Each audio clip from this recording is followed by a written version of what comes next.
Welcome back to Trending in Education. Mike Palmer here. Really happy to reflect back on an incredible run in 2020. Very difficult year, but an amazing time to be looking at trends in learning and the future of work, higher ed, K-12, lifelong learning, you name it. And today's show, we're going to bring back clips from our most popular shows throughout the year, beginning with a conversation I had with Angela Seifer, who's the executive director of the National Digital Inclusion Alliance. We got together in the middle of March in the thick of the initial first wave of COVID, and Angela and team were doing heroic work trying to get access for folks who have trouble bridging the digital divide. And if you haven't checked out what Angela and folks at the National Digital Inclusion Alliance, NDIA, are doing, you should certainly do that. And I'll be back in a bit as we review some more of the biggest shows from 2020. So digital inclusion is the activities that would get us to digital equity. So it's important to think about both of the terms.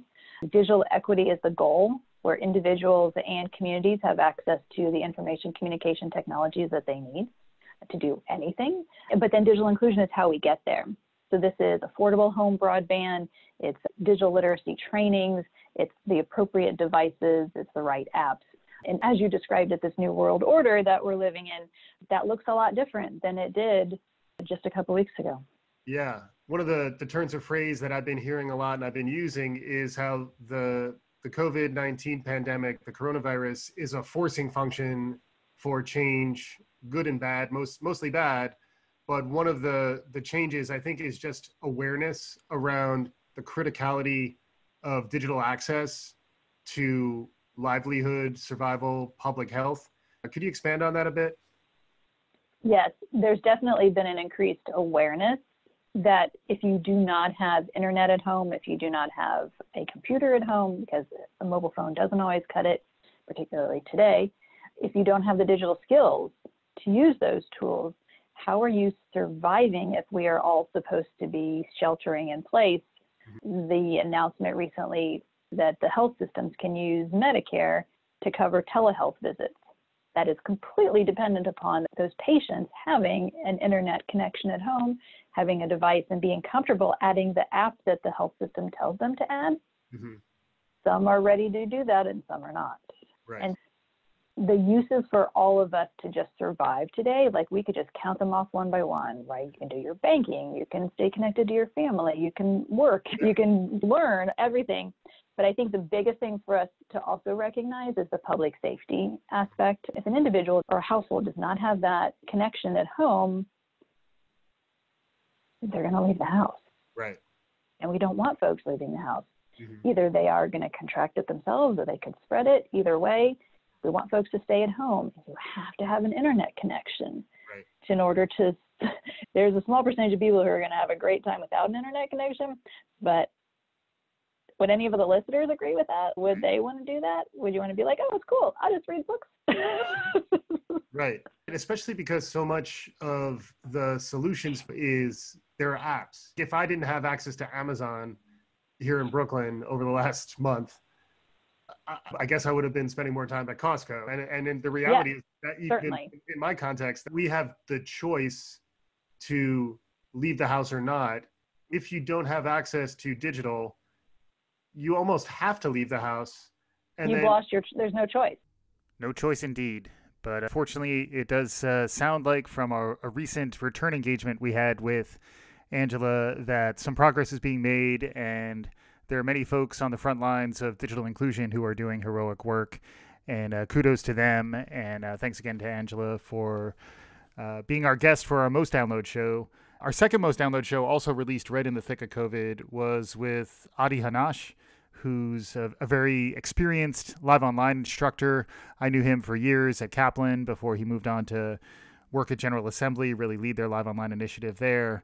And Adi's always been a fantastic instructor, but also someone who can unpack some of the subtler aspects of being really great at teaching online.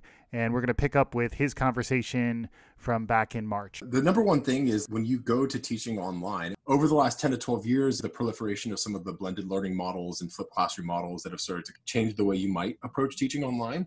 I would argue that all of this technology, when you're teaching yourself or you're training others to teach, your goal is to take the technology that's in front of you and remove it as an obstacle or barrier to do what you do best. And I train instructors pretty frequently still and work with different organizations to help them get their staff ready to move to online facilitation or online education.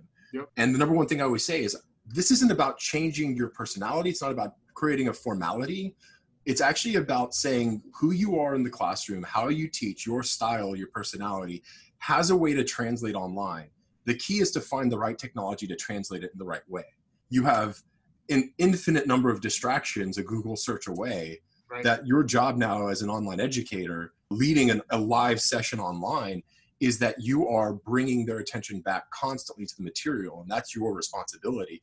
And right. That's pretty much where the evolution of how I've thought about online education has changed my approach to either the implementation or the training on it, is just how do you maximize the engagement and the different ways a person can engage with you in a classroom to keep focus and keep attention.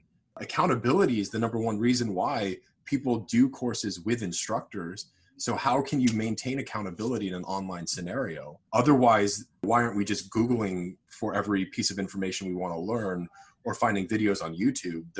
What is the reason we want the live interaction? It's that accountability and that engagement aspect to make sure that I'm actually doing the things I'm supposed to be doing and learning them accordingly. So much to learn from Adi's perspective. A really great episode worth listening to, and apparently had a lot of appeal out there because that was our second most downloaded show in the year. We're going to come back to more shows that were released in March, but our third most downloaded show, interestingly, was with Dr. Rich Milner, who wrote a really fascinating book called Start Where You Are, But Don't Stay There, addressing opportunity gaps and trying to educate instructors on how to deal with race. I sat down with Rich over the summer, really in the thick of the Black Lives Matter movement and the protests that happened in 2020. And this show really captured a lot of the thinking.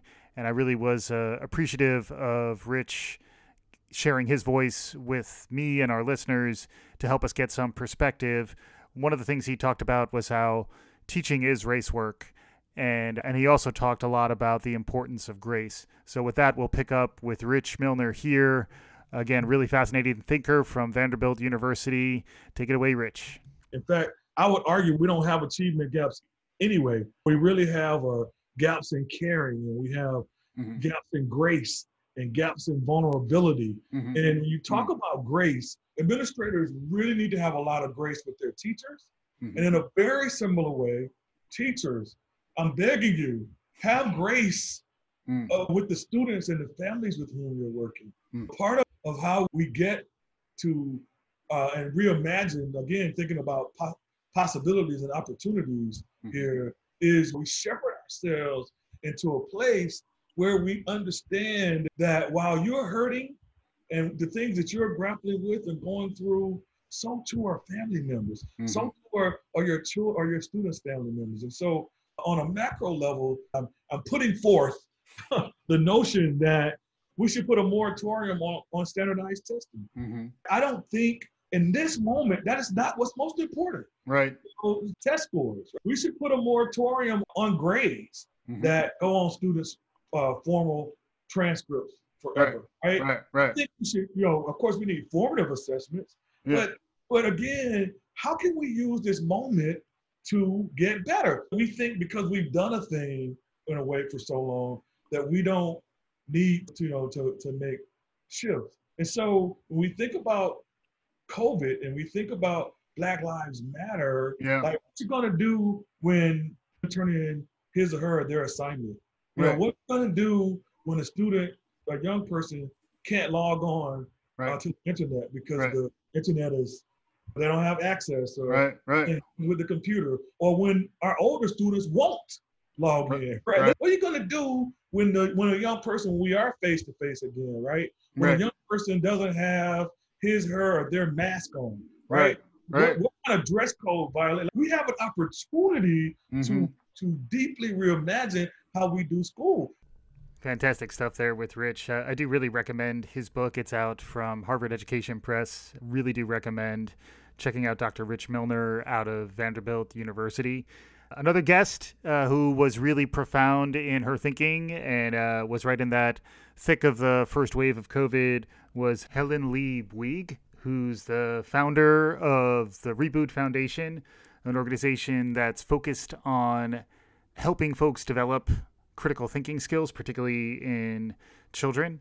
And she had a really fascinating origin story coming out of the corporate world.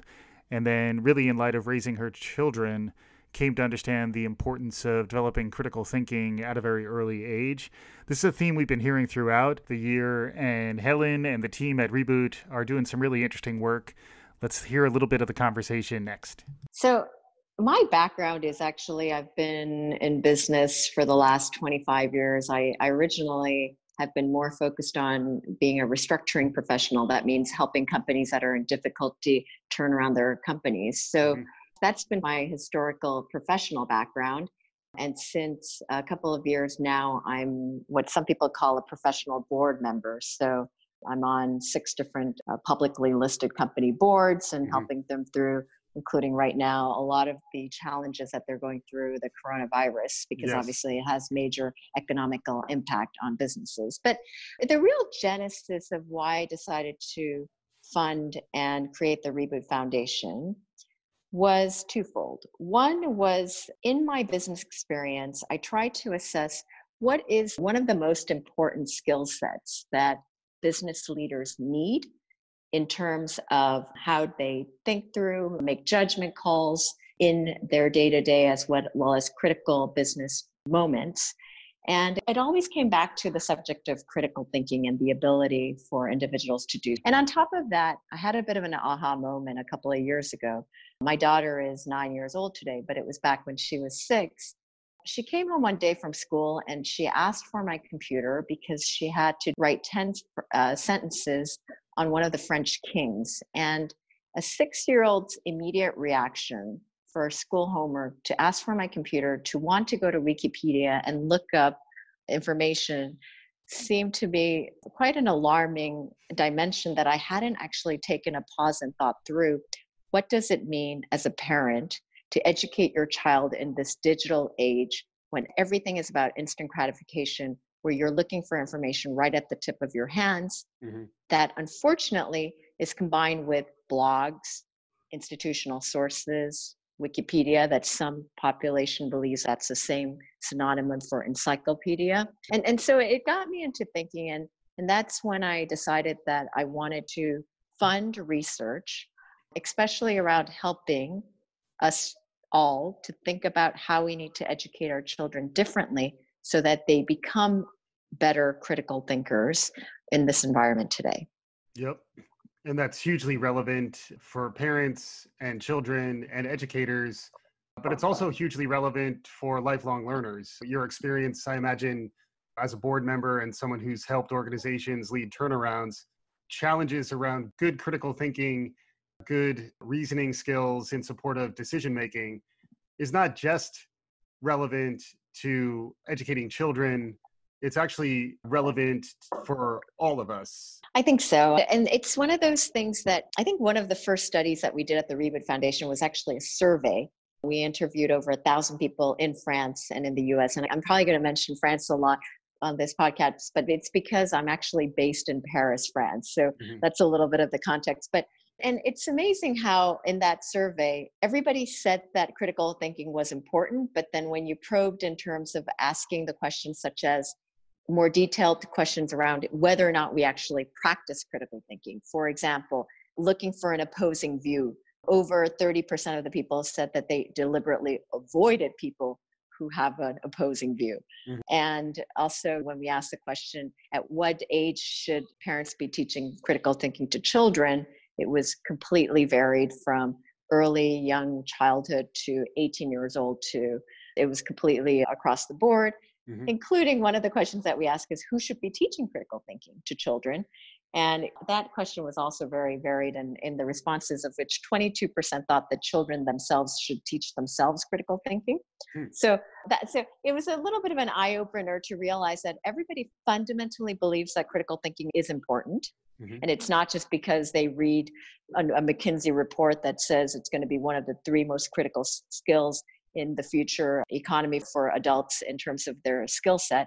Yep. But people understand that it's important. But then when they actually think and say, what does that mean from a day to day, what I need to practice, what I need to think about, what I need to do differently, it becomes a lot more vague, doesn't it?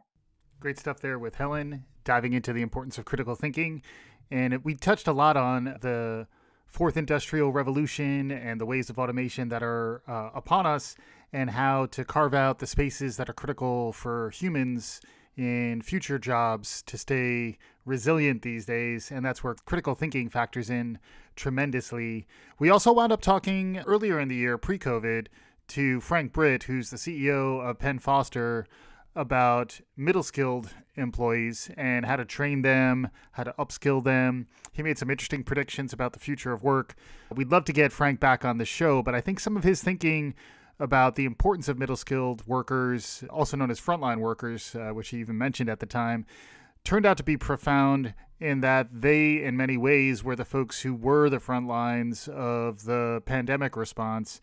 And with that, let's pick up with a little bit of my conversation with Frank, explaining what Penn Foster is and a little bit of what his focus was back in the beginning of 2020. Why don't I start with the present and then tag back to the original notion of what Penn Foster was and is.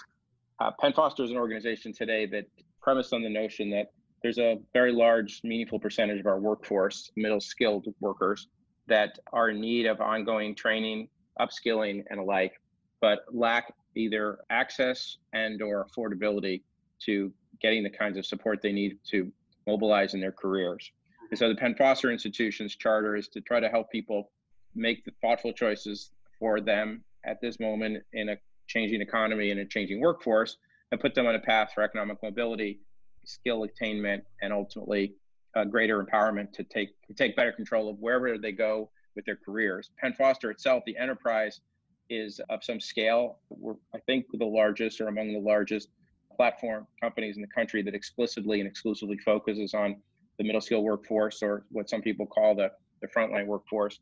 It's a part of the economy that I think is underappreciated in terms of its scale and scope. There's about 130 million adults at work in the United States, half of whom are actually middle skilled workers, which are roughly defined by the Department of Labor as people with an associate degree or less. And so that's the workforce that we're preoccupied with. We tend to think of the education system at large as a $1.3 trillion market in the United States. You had K-12 on one end, higher education the other. And there's this large opaque market in the middle, roughly $200 to $300 billion, according to some estimates. And we call that the workforce development marketplace. And that's where we're most preoccupied. As to how we got here because way back a long time ago, 129 years ago, there was a series of mining accidents in Pennsylvania. And this fellow, Thomas Foster, came to realize that one of the root causes was a lack of training. And so thus was born the International Correspondence School, which sent out its first book by mail in 1890. And through its history, its very storied history, the International Correspondence School, which then became ICS for most of the 20th century, has educated, literally tens of millions of people. But the consistent narrative from really its inception is focused on the blue collar workforce, as it was once known. And to the present, we've remained true to that brand idea that there's another half of the economy that needs support. And we're an organization that's committed to trying to make that happen. Mm-hmm.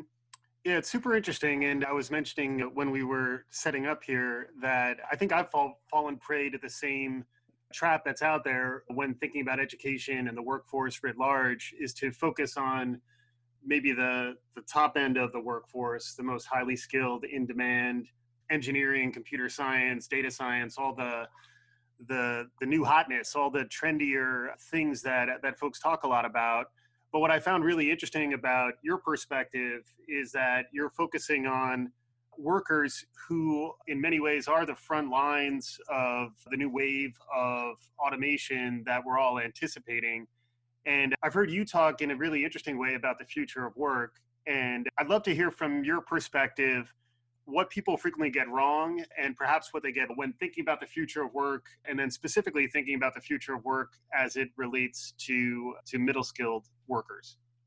I think the first thing they quote get wrong is they just don't appreciate the scale and scope of the size of this market.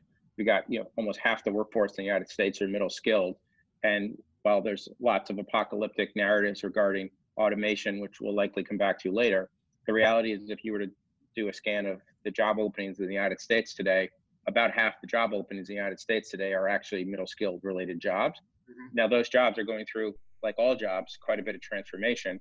But just because the manufacturing facility has more automation, it doesn't mean the job doesn't exist. It just means the job design exists. So what we see happening is the underlying job designs are absolutely changing through cognitive augmentation, the use of machine learning, but the jobs themselves, not in all cases, but in many cases, will remain. We've just finished a very sizable proprietary study, for example, in manufacturing, which is a very topical issue in the mainstream media. And what we found, this is an empirical study coupled with hundreds of interviews with employers, it is the case that there is a modest contraction of the number of manufacturing jobs in the United States. However, if you look at it from our perspective, which is the need for upskilling and training, interestingly, that number actually goes up in that context, because while the number of humans that are needing to be reskilled is modestly declining, the magnitude of the reskilling is actually growing.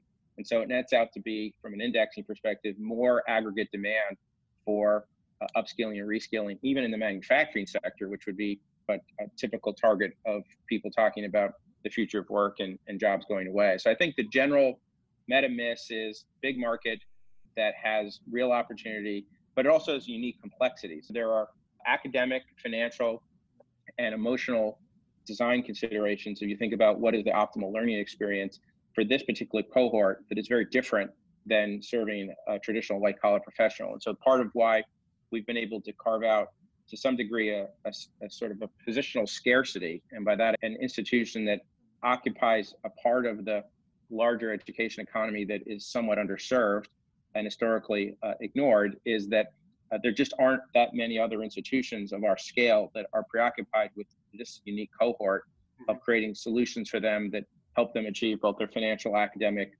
and ultimately career-related objectives. So I think that's the big miss. Is it's a big challenge, a big opportunity. The good news is, and we can talk more about this, there are new voices emerging in the ecosystem that are shining the light on this part of the economy. And I think it might be a good segue to talk about what are those new voices, in particular the voice of the employer, which, as from our conversations, is really becoming the megaphone that's going to change not just the larger education system, but particularly the narrative relative to the middle skilled workforce. Some real foresight and vision there from Frank, someone we definitely want to get back in touch with, and trends around upskilling, outskilling, and middle skill as employees are certainly still front of mind when you think about the future of work and the transformative year that we've been through. Another thing to think about as we explore the future of learning is what media formats make the most sense to learners, and how does audio factor into that? When I think about educational audio, which hopefully everyone understands by now I'm really passionate about, one of the people I look to for insight and perspective is Zachary Davis, who's the vice president of content for Himalaya. At the time, he was starting something called Lyceum, which was a curated educational audio platform. Zach's a really interesting thinker. He does a podcast called Writ Large and another one called The Ministry of Ideas. Really appreciated getting him on the show, and I look forward to getting more of his perspective in the future. Let's listen to a little bit of my conversation with Zach now. So about 7 years ago, I heard about a new initiative called edX, and I was invited to apply at HarvardX, which was the group that was going to be making Harvard's free, massive, open online courses. So I was one of the very first employees of HarvardX, and it was a really exciting time. It was like a blank canvas in which we could rethink how can we educate the world with some of the world's best scholars. And so we really focused a lot on two things, really good video production and really engaging uses of technology in the form of assessments or activities or discussion.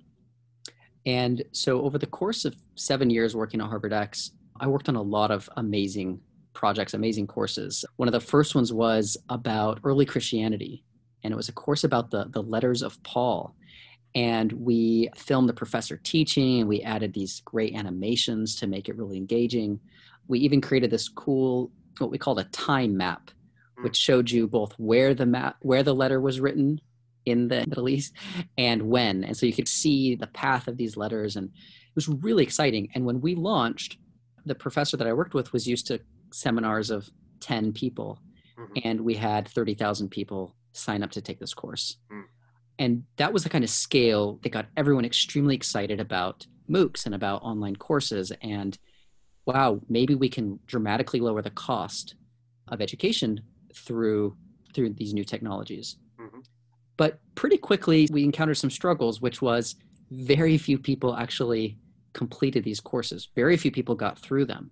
Yep. They would click on the first activity, the first day, and then they would never come back. And so some of these completion rates are abysmal, like 1% to 3%. Now, I consoled myself at the time by saying lots of people browse books at a library, they open the first page, and not everyone takes it home. But when you would look at how many people were actually completing these courses and presumably getting, the most out of them, it was lower than the enthusiasm behind these courses. About 3 or 4 years ago, though, I, like many Americans, started listening to podcasts on my way to work. And it quickly became part of my day. And I quickly realized how powerful audio can be, both in terms of communicating ideas and knowledge, but also because it fits people's lifestyles a lot better. And one of the reasons I think people don't finish any of these MOOCs is because they're on screens all day for work. And when they come home, they don't want more screens. And they're too busy to sit down with no distractions on a desktop or something and proceed. I became convinced that audio was the best way to share knowledge. And I had been wanting to work on my own education project. And so I started this show called Ministry of Ideas.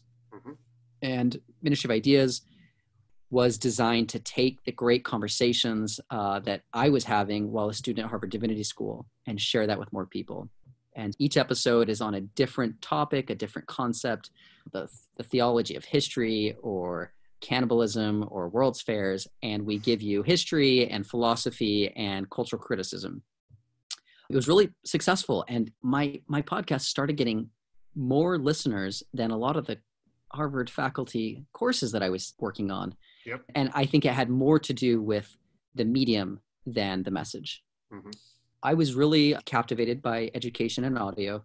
And in 2018, I started a conference called Sound Education. And we didn't know what kind of response we would get. I didn't even know that many educational podcasters, but we managed to get Dan Carlin to be our keynote that first year. And then I learned about hundreds and hundreds of amazing independent educational podcasters who came together in Boston for a few days, and it was magic. And when we were all in a room and all learning about each other's work and our excitement and our audience engagement and all these things, I really started to realize that we were comprising a brand new universal university, that we were a kind of invisible network of educators united by this new medium. And so I was hooked and have been ever since. Great stuff there from Zach. Check him out. Ministry of Ideas is his original podcast, and his new podcast is Writ Large. He's also doing interesting work at Himalaya, all areas of educational audio that are worth spending a little time understanding better. Thanks again to Zach for his perspective. And in addition to our amazing guests, we've also done many of our recurring shows. So we did a series of shows on our March Madness tournament, which was won by Generational Zeitgeists in an interesting matchup with digital inclusion in the finals. It's something we've been doing for each of the last 4 years. It's something we look forward to every spring, and I was very happy to get through that tournament in the spring. We also did our Gartner Hype Cycle show, which is another popular topic. Thanks again to Dan and Melissa for their regular contributions and to all the varied guests who we were able to get on the show throughout 2020. And here we are talking a bit about the Gartner Hype Cycle in the early fall. Yeah, so they take their top 10 strategic technology trends and they group them into some trends are affecting are very people-centric, like changes the way people work, live their lives, and then trends that are around smart spaces, which is the big emerging. I think they even did their own hype cycle around the digital space. And that's because that trend is being accelerated. It's one of the things that's been accelerated from the COVID virus. So on the people-centric side, they have hyper automation, they have multi-experience, democratization, which I love to pronounce that word, but that's an interesting one that I think is super relevant to the work world. Human augmentation, and another one that is one of my favorite topics is covered on this, which is transparency and traceability, especially around data and how data is being leveraged. That's on the people-centric side. And then on the smart spaces side, empowered edge, which is way too technical for me. So maybe one of you guys can explain that. I think it's just the Internet of Things, have stuff be done rather than have to go to central servers. Yeah. And a lot of that is to allow for the design of spaces, Internet of Things, drones. It does get very Black Mirror, I think, when you start digging into some of this stuff. Like there is a lot of blurring of distinctions between humans and machines. Really interesting stuff each year. It's a lot of fun. And we'll be covering that in more detail as we head into 2021. Melissa Griffith was also a graduate of Kellogg School of Business at Northwestern University. And one of the instructors up there is Dr. Mohan Sawhney, who graced us with his perspective on the future of the MBA and how business school needs to reimagine itself, much like all other aspects of instructional delivery are facing some tough challenges and trying to understand how to evolve quickly in response to the complex changes that we're facing in this year. So with that, I'll pick up with my conversation with Melissa and Dr. Mohan Sawhney out of Kellogg School of Business. This has been a crazy past few months, as all of you can imagine. Our business as we know it was turned on its head, whether it is executive education or MBA classrooms. We are, as most top business schools, are in a difficult position because we sell a very high price premium product, which is premised on the value of the in-person experience and the socialization that comes with it. Within the span of a few weeks, we were forced to transition and turn everything into a virtual and digital experience. And we still have a lack of clarity around when we will be able to resume in-person classes. But with crisis comes opportunity. It has been a phenomenal time. I think there's never been a better time to innovate. In many ways, it seemed as though you were uniquely prepared for this challenge in some interesting ways. So I'd love it if you could maybe flesh out for our listeners your background and what you were focusing on right around the time of this perfect storm when you hopefully we're in a pretty good position to captain your ship. So I have been at Kellogg for almost 28 years and always been interested at looking at the intersection between marketing, technology, and innovation. And I've been really interested in how technology can be used to transform businesses. And our business is no exception. If you think about it, the business of business schools is ripe for disruption. There's an Indian proverb that I like, which is that under a bright lamp, there is a great darkness.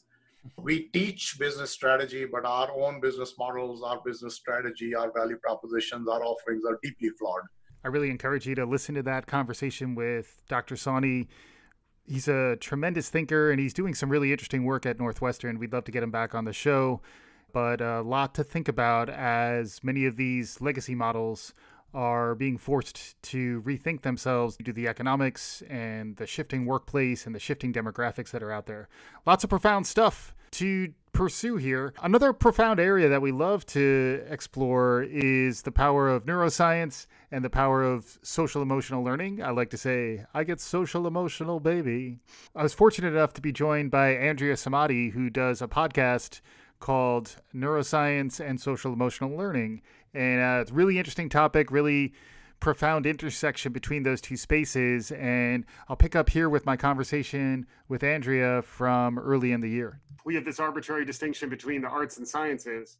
We almost think if something's emotional in nature, that there isn't some sort of neurochemical foundation to that concept, and that's actually incorrect. Can you talk a little bit about how the interplay between social emotional learning and neuroscience has brought some interesting revelations or insights to you? Definitely. We've got the social part of social and emotional. So just think about that, the social brain. We've got how to navigate social situations, resolving conflict, showing respect towards others. So those are all the social skills that we have.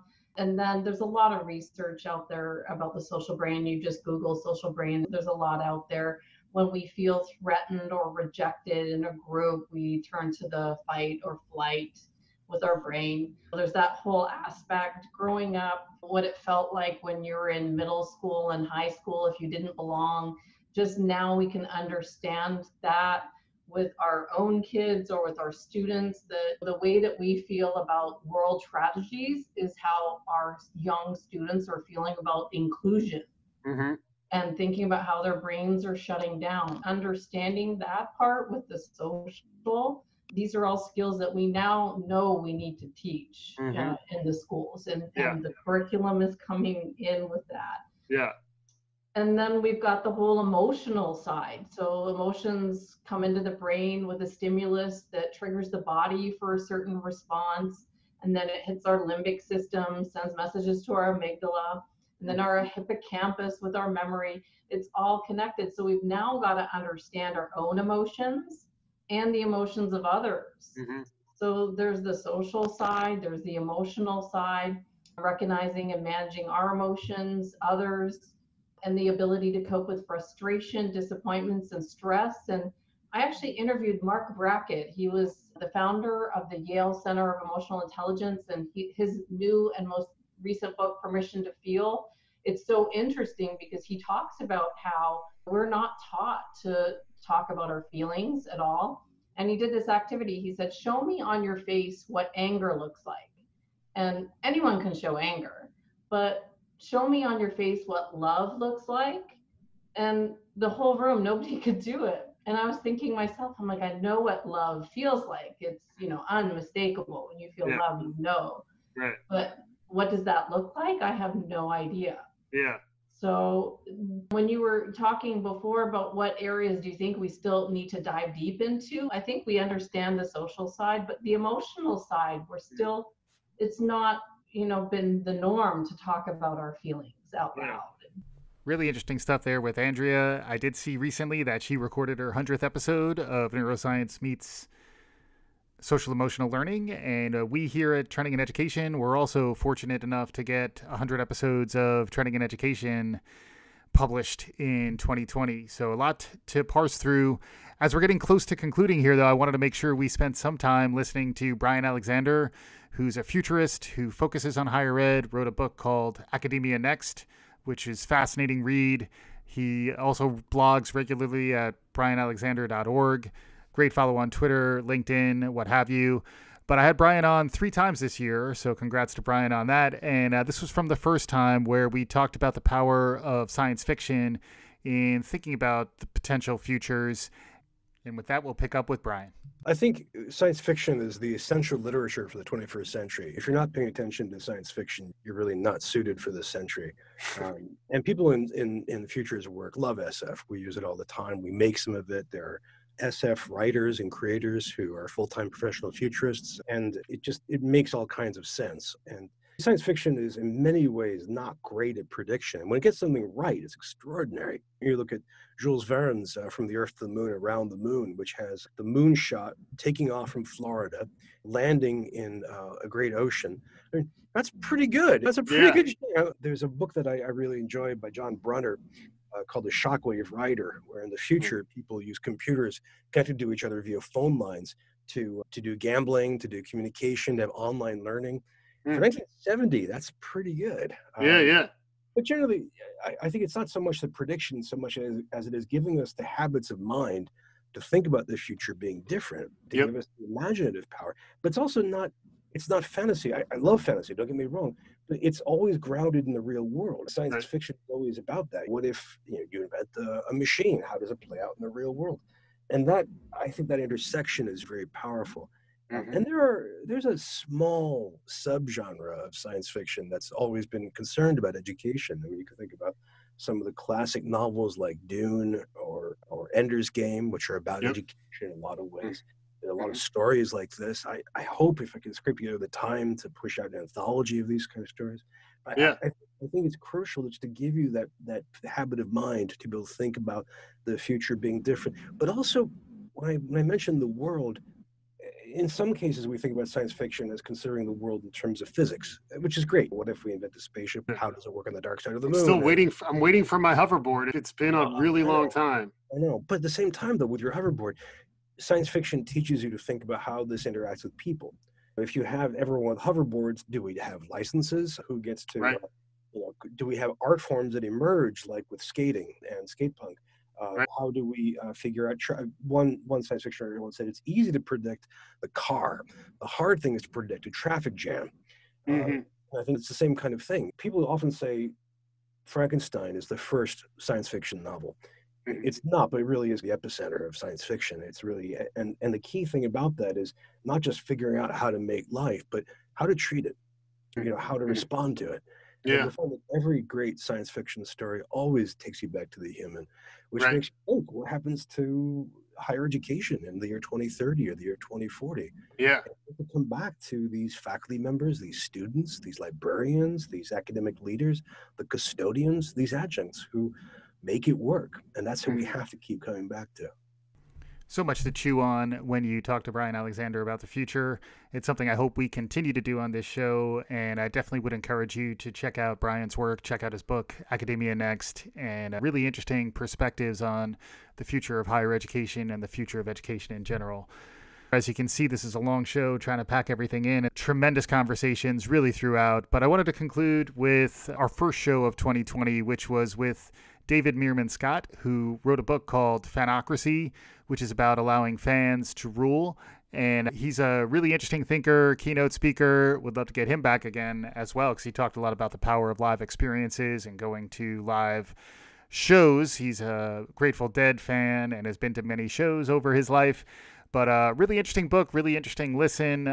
With that, I'll let David take it away here. So the idea of a fanocracy is when fans rule. It's the idea of a true human connection. And getting to your prediction thing, I've been pretty good at spotting some predictions of the last couple decades. Yes. So entering the 2000s, what I noticed is that marketing on the web is not about banner advertising, which is what everyone said it was back then, in 1999. Or so, that transition, I said, no, it's about content. It's about publishing information. It's about all kinds of creation of content. And I was absolutely right about that. My book, The New Rules of Marketing and PR, is arguably the best-selling marketing book of that decade. Yeah, 400,000 copies in English. It's in 29 languages. And then in the teens, I saw another trend, and that was the trend around real-time communications on the web. I don't know if you remember this, but Google did not index in real time until 10 years ago. If you updated a blog post or a website, Google took a whole month sometimes to surface that new content. And then about 10 years ago, they went real time. At the same time, Twitter was starting to take off, and other social networks. So I identified this idea that we are now entering an era of real-time communications. Interesting. And what I see us entering now is, I think that the pendulum has swung too far in the direction of superficial online communications at a time when we're really hungry for a true human connection. The whole online world has become polarizing. People are screaming fake news. There's so much tribalism. In negative related tribalism on the web, where politically and socially people are going into one group and not coming out of it. So I think we're entering an era of a kinder, gentler, more human approach to engagement, both online and offline. And so that's where the original ideas around Fanocracy birthed about 5 years ago when I was thinking about this. And I really do think that's where we're heading in this next decade of the 20s. So much to chew on from all these conversations we had over the course of this year. I'll keep working on trying to synthesize this stuff and make sense of it and share it back with our listeners. But I thought I'd conclude with David's thinking about the power of fans and the power of listeners and the power of folks like you, whoever you may be who's listening to this. We had a really profound and transformative year. We're still trying to sort it out on this end, but we'd love to engage more with you in the conversation heading into 2021. Again, 2020 was a profoundly difficult year, but also one that I think in many ways catapulted us forward into future thinking about where the learning may go and how we might be able to contribute in that future. So thanks very much for your listenership. Really have appreciated having this platform and look forward to some new ideas and some new concepts that will be rolling out in 2021. So be on the lookout for that and be on the lookout for what's new and emerging in the world of learning. It's been a heck of a ride. I've really enjoyed it. Thanks again for listening. We'll be back again soon on Trending in Education.